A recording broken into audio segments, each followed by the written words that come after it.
تعالوا بقى النهارده نعمل مع بعض مهرجان بيتزا. بجد انا مش قادره اقول غير ان هو مهرجان، وكل ده بكيلو دقيق واحد.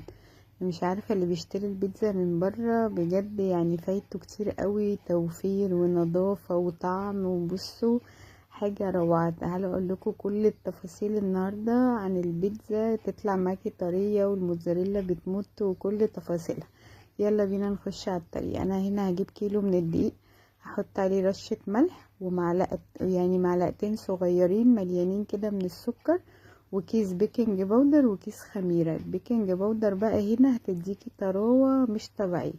وكوباية لبن دافية، ممكن يبقى اللبن ده ممكن يبقى زبادي او ممكن يبقى لبن بودرة او ممكن تعجني بمية، مفيش اي مشاكل يعني.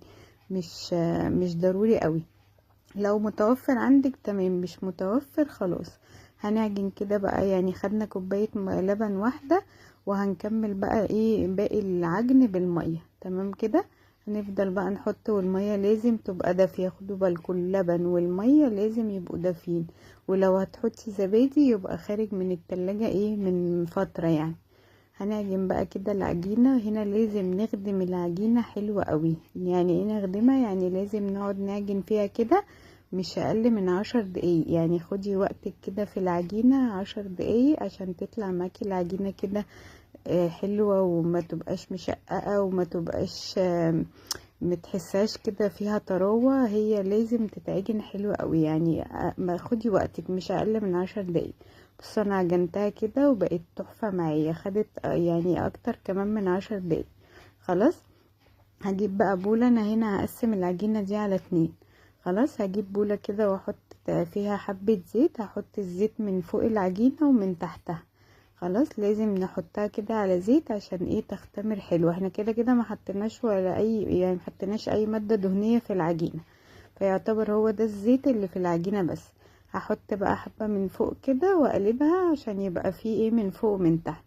ونغطيها بقى. عندك استريتش راب غطيها، عندك فوطة براحتك بقى. سيبيها ايه حوالي ساعة ونص كده، من ساعة ونص لساعتين. هتخمر معاكي بقى وتبقى بالمنظر ده. اول ما تخمر بقى حضري الايه، حضري حاجات البيتزا. يعني قطعي مثلا الفلفل كده يعني. بصوا اهي بعد ساعة ونص كده اختمرت بقى وبقت تحفة معانا زي ما انتوا شايفين كده. خلاص. هناخدها بقى ونحط دي كده على الرخامة، ونفرد بقى حلو ايه بالنشابة كده. في الوقت ده بقى لازم نبقى احنا بنسخن الفرن. يعني لازم تشغلي الفرن على درجة حرارة 220 كده، عشان لازم البيتزا تدخل على الفرن يكون ايه محقق الحرارة قبل كده يعني. هنشغل بقى هنا الفرن ونكون ايه عقبال ما نفرد العجينة. نفردها بقى كده على قد الصينية اللي هنعملها. طبعا هندهن الصينية حلوة قوي عشان لما نيجي نطلع البيتزا تطلع معانا بمنتهى السهولة زي ما انتوا شفتوها كده في اول الفيديو. ندهن بقى ونحط ايه العجينة اللي احنا فردناها مع بعض كده في الصينية.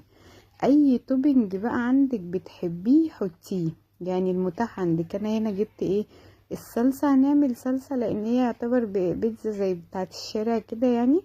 هجيب بقى معلقتين 3 كده من الصلصة. هحط رشة ملح ورشة فلفل وحبة زيت بس. ما حطيتش اي حاجة غير كده، رشة ملح ورشة فلفل وحبة زيت بس. هنحط بقى ناخد معلقتين كده ولا حاجة. ندهن بقى العجينة حلوة قوي كده بالبيتزا. واي توبنج بقى اتفقنا. انا هنا هحط سوسيس. انت عندك مثلا سجق، عندك مشروم، عندك لانشون، اي حاجة بتحبيها. عندك فراخ مثلا لحمة معصجة، فراخ شاورما، اي حاجة تحبيها حطيها. بس اهم حاجة تبقى ايه تبقى مستوية. لازم اللي هنحطه عليها تبقى مستوية. وهنا كان عندي فلفل الوان كده حطيته، وفلفل اخضر كمان، وحطيت فلفل سبايسي، وطبعا الزيتون والسوسيس بس. اي توبنج بقى عندك بتحبيه زي ما اتفقنا هنحطه بقى كده. وهندخل بقى احنا هنا مش هنحط الموتزاريلا، احنا هنحط كل المكونات اللي احنا قلنا عليها ما عدا الموتزاريلا. الموتزاريلا هندخلها امتى عشان تطلع معانا بتمط زي ما انتوا شفتوها كده. يكون البيتزا استوت من تحت. يعني انا هدخل البيتزا على كده. خلاص. وهفتح الفرن من تحت. هسيبها حوالي 10 دقايق كده. هلاقيها استوت معايا من تحت. هروح مطلعاها حاطه الموتزاريلا وفاتحه الشوايه. خلاص ما تدخليش الموتزاريلا من الاول كده اهو. بصوا اللي انا بقول لكم عليه، انا هنا دخلتها حوالي 10 دقايق، استوت معايا وجيت اهزها كده، اتهزت معايا خلاص، تبقى هي كده استوت من تحت طالما فكت من السلق.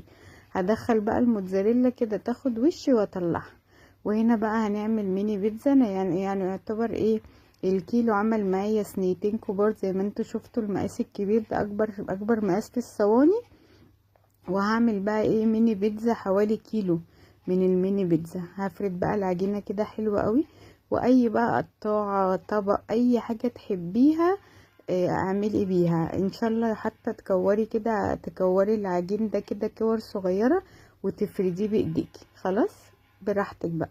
انا هنا بجيب بقى صاج الفرن، احط عليه ايه ورق زبدة وادهنه طبعا حلو عشان لما اجي ايه اطلع البيتزا ما تبقاش لازقة. واحط بقى كده عشان اعمل كله كده مرة واحدة، وادخله بقى نفس الطريقة يستوي من تحت، وبعدين ارش عليه الموتزاريلا.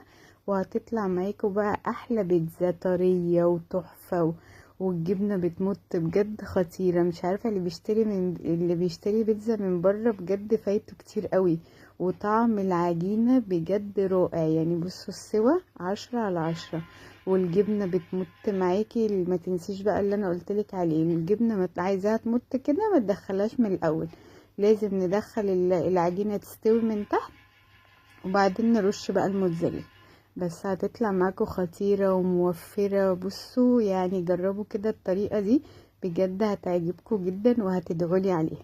وبس كده حبايبي بقى خلصنا. بصوا عملنا قد ايه بقى انا عايزه اوريكم الكميه. بصوا عملنا قد ايه كده من كيلو بيتزا. بصوا مهرجان من كيلو دقيق قصدي من كيلو دقيق عملنا مهرجان بيتزا. وبس كده حبايبي خلصنا فيديو النهارده، اتمنى تجربوه يعجبكم.